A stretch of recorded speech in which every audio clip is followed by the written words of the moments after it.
अस्सलाम वालेकुम नाज़रीन, खबर शामिल करते हैं गुजरात से। अवामी पजीराई से महरूम तबका बेपरकीना उड़ाए। सदात खानदान कुलेवाल सईदा अपने नजरिया और जमात के साथ चट्टान की मानित खड़ा है। सहाफत जैसे मुकद्दस शोबा से वाबस्ता बाप से गुजारिश है कि बिला तस्दीक खबरों की अशात से दरगुजर फरमाएं। इन ख्यालात का इजहार सैयद वजाहत हसनैन शान NE65 ने अपने बयान में किया। Report doctor Humayun Shahzad.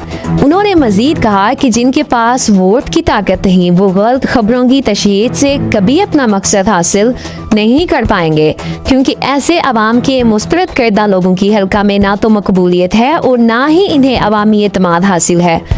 उन्होंने मजीद कहा कि अवाम बाशऊर है, इन्हें अब ना ही झूठी खबरों से वर्गलाया जा सकता है और ना ही वो ऐसे झूठे प्रोपोगंडों के जरिए किसी के झांसे में आने वाले हैं। हल्का की न्यूर अवाम ने मुझे मैंडेट दिया है, जिस पर मैं उनका ममनून एहसान भी हूँ और उनकी मोहब्बतों का मकरूज भी, और इंशाअल्लाह कभी उन्हें मायूस नहीं करूँगा।